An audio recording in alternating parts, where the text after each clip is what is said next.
Hello दोस्तों, Anita Simha blogs में आप सबका स्वागत है। तो आज मैं आप सबके लिए लेकर के आई हूँ एक बहुत ही बढ़िया, जो मतलब सब लोग को मालूम होगा कि किस बारे में बता रही हूँ। अनार। अनार तो सब लोग को मालूम ही होगा कि क्या होता है। अनार अनार हर जगह मिलता है, हर बगीचे में मिलता है, हर जगह पे मिलता है अनार। तो आज मैं उसी के बारे में बताने वाली हूँ।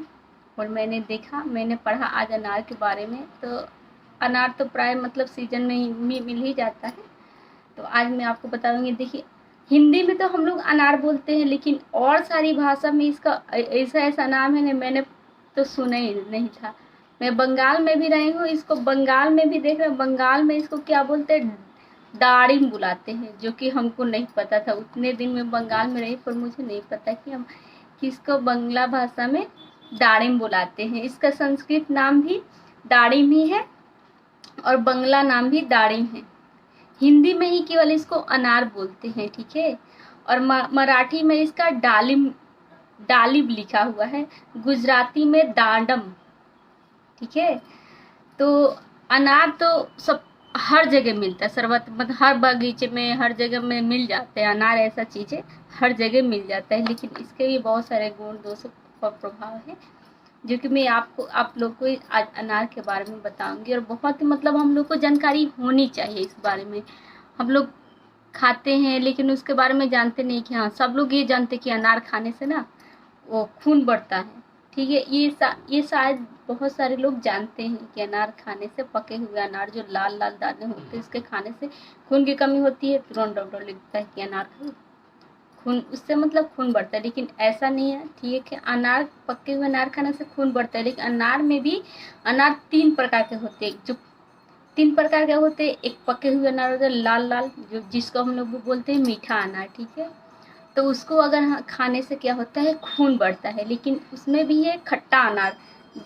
जैसे अनार अभी पूरी तरह से पक्का ना हो तो उसको खाइए तो कसैला लगेगा, खट्टा लगेगा, खट्टा मीठा होता है। तो 3 प्रकार के अनार हो गए। तो जो हम लोग पके हुए अनार खाते हैं, जो लाल लाल बिल्कुल होता है, उससे तो हम लोग का खून बढ़ता है। और जो खट्टा होता है, एक जो खट्टा अनार होता है, जो हम लोग के छाती में जलन होती है ना, तो छाती में जलन होती है तो उस जलन को शांत करता है खट्टा वाला अनार। और जो खट्टा मीठा अनार होता है, वो जब हम लोग की हिचकी आती है, तो हिचकी, अगर खट्टा मीठा अनार खाएंगे तो वो हम लोग को हिचकी को दूर करता है, उसमें हिचकी में बहुत ही फायदा करता है, ठीक है। और जो खट्टा मीठा सब प्रकार के अनार होता है ना, कोई भी अनार खाइए तो खट्टा मीठा अनार एक जो और एक हिचकी तो दूर करते ही है खट्टा मीठा अनार। और साथ में जो खुजली होती है ना, अगर किसी के शरीर में ज़्यादा खुजली हो रही हो, तो खट्टा मीठा जो मतलब दोनों मिक्स होता है ना, वो वाला अनार खाइए तो आपका खुजली भी सही रहेगी और हिचकी भी उससे चली जाती है। वास्तव में मतलब देखिए तो सब तरह से अनार जो है मतलब फ़ायदेमंद है। चाहे कोई भी अनार के, खट्टा मीठा है, खट्टा और केवल मीठा, मतलब सब तरह के जो अनार होते हैं, किसी न किसी प्रकार से अनार बहुत ही फायदेमंद होता है। एक तरह से देखिए तो जो सब तरह के मूर्छा भी होती है, तब मूर्छा में भी हम लोग के अनार जो है बहुत ज़्यादा फायदा करता है, ठीक है। अनार का देखिए, जब हम लोग देखें, जब बच्चा का सूखा वाला रोग हो जाता है, जो छोटा बच्चा होता है, मैंने यही देखा, बहुत बहुत लोगों को मालूम नहीं होगा। तो सूखा रोग प्राय किस में होता है, बच्चे में हो जाता है। बच्चा क्या होता है, मतलब हम लोग छोटे बच्चों में हम लोगों ने देखा है, सुना है। हमने तो अभी तक देखा नहीं, लेकिन सुना है और देखे भी थे बहुत पहले। सुखड़ा बोलते हैं जिसको, सुखड़ा लोग झड़वाते हैं, क्या लांग दिया है तो सुखड़ा रोग है। तो बच्चा दिन पर दिन क्या होता है ना, सूखता जाता है। तो उसके क्या हुआ, क्या है कि जब अनार के जड़ के छाल को हम लोग क्या करेंगे, अनार की जल के छाल को ना, उसको उबाल करके, काढ़ा बना करके, और तब उसको दिया जाए तो बच्चे का सुखड़ा जो रोग होता है वो दूर हो जाता है। इसमें तो यही लिखा हुआ है। और खांसी में भी अनार बहुत ज़्यादा फायदेमंद होता है। अनार नहीं खाइए, खांसी में ये है कि जब अनार को हम लोग छील लेते हैं ना, बहुत ज़्यादा खांसी आ रही हो तो क्या करेंगे, छिलके को, अनार के छिलके को क्या करेंगे, ले करके मुंह में रख के उसके रस को चूसना, छिलके को, अनार को नहीं। यहाँ पर बात समझने वाली कि अनार को नहीं, अनार के छिलके को मुंह में रख करके उसको चूसना है, ठीक है। तो इससे क्या होती है, खांसी में बहुत ही राहत मिलता है। जब खूनी अतिसार हो जाता है, खून जब बहता है ना,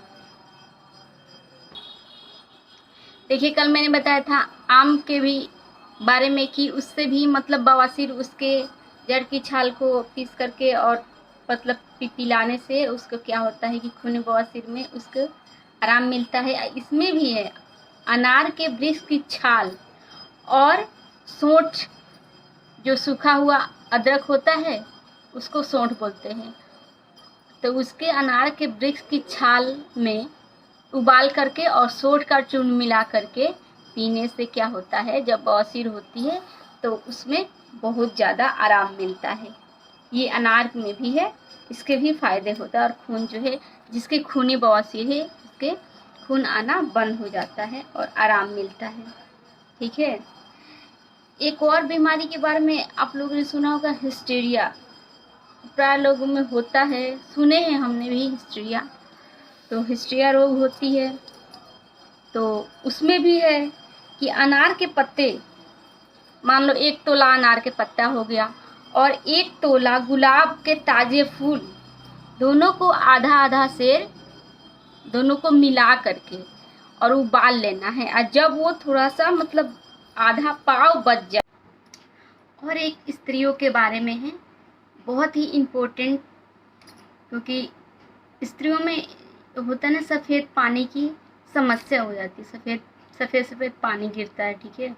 तो उसके लिए भी अनार इतना उपयोगी है कि इसमें अनार के जड़ जो होते हैं ना, अनार के जड़ के छाल को ले लेना है, ठीक है। मान लीजिए मतलब 5 रुपये के बराबर इसमें तो लिखा हुआ है, इतना में क्या करना है, अनार के जड़ के छाल ले लेना है और 1 सेर पानी में मिला करके इसको बढ़िया से उबाल लेना है।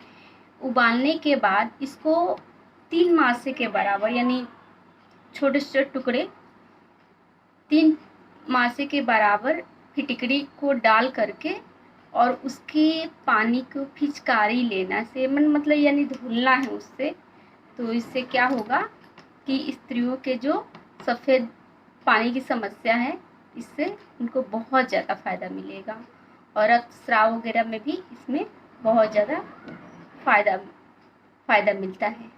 तो ये बहुत स्त्रियों के लिए है, जिनके सफ़ेद पानी की समस्या होती है, उनके लिए बहुत ही उपयोगी है। लेना है और जब उसको उबालते उबालते आधा पाव जब बच जाए तो उसको छान कर गाय का जो घी होता है, गाय के घी में मिला करके सुबह शाम पिलाने से, 1-1 चम्मच सुबह शाम पिलाने से हिस्टीरिया नामक रोग जो है दूर हो जाता है, ठीक है। अक्सर लोगों के सिर के गंजापन हो जाता है, ठीक है, बाल नहीं आते, गंजापन, इसमें भी है अनार का बहुत ज़्यादा उपयोग है, ठीक है। अनार के पत्ते जो होते हैं उसको पानी के साथ पीस दीजिए और दिन में 2 बार, जहाँ पे आपके बाल नहीं आ रहे हैं वहाँ पे खूब मालिश करिए उसको, कम से कम दिन में 2 बार मालिश करना है उसे। जहाँ पे बाल नहीं आया, गंजा हो गया है वहाँ पे, तो फिर बाल जो है उगने शुरू हो जाते हैं। बहरा बहुत सारे लोग को सुनाई नहीं देता है, ठीक है। हमारे गांव में भी हमारे चाचा जी हैं, उनको कम सुनाई देता है, ठीक है। हमको मालूम नहीं था, लेकिन उनको ये बात बतानी पड़ेगी। अगर वीडियो देख लेंगे तो ठीक है, अगर वो उपयोग करेंगे तो अच्छी बात है। तो इसमें ये लिखा है बहरेपन के लिए अनार के पत्ते का रस और बेल के पत्ते का रस 1-1 सेर, अनार के पत्ते का रस और बेल के पत्ते का रस गाय के घी में 1 से 3 वस्तु को मिलाकर हल्की आंच पर पकाना है। अनार का पत्ता, बेल का पत्ता और गाय का, सब तीनों को 1-1 सेर ले लेना है और हल्की आंच पर इसको पका लेना। जब भी वो थोड़ा बच जाए, जो घी मात्र मतलब घी डालेंगे तो अनार का और बेल के पत्ता तो पूरा जल जाएगा, जो घी रहेगा जो बच जाएगा ना, उसको उतार कर ठंडा कर लेना है और फिर से इसमें 2 तोला घी पाव भर गाय के दूध के साथ मिश्री मिलाकर जो बच जाएगा, एक पाव जो बच जाएगा, उसमें गाय के दूध के साथ, दूध में फिर गाय का घी तो बच गया, हम लोगों ने बेल के पत्ता और अनार के पत्ते को लेकर और गाय के घी में एक से लेकर के पकाया, तो केवल क्या बचा, गाय का घी, मतलब जला दिए, पका दिए, तो गाय का घी बच गया। तो उसको उसमें क्या करेंगे, उसको 1 चम्मच गाय के दूध में मिला करके पीने से बहिरापन जो है दूर होता है। ये तो मालूम भी नहीं था। कितने सारे अनार के फायदे हैं, हम लोग को मालूम ही नहीं है। तो ये सब है। जब देखिए, जब हम लोग को काट देते हैं ना, मधुमक्खी, तरैया मधुमक्खी, बिच्छू इत्यादि किसी भी जानवर के डंक पर अनार के पत्ते को पीस लीजिए, अनार के पत्ते को पीस के और उसको मसलने से इस सब का डंक जो है, उसमें जो है इसका बहुत ज़्यादा लाभ मिलता है। हमको तो एक बार गांव में काट ली थी, ये मधुमक्खी ने काट लिया था, पूरा हाथ हमारा एकदम से फूल गया था। मैंने प्याज का रस भी रगड़ा था, सुने थे कि प्याज के रस में भी फायदा होता है, लेकिन सूज गया था, फिर भी 1-2 दिन तक सूजा रहा। ठीक है।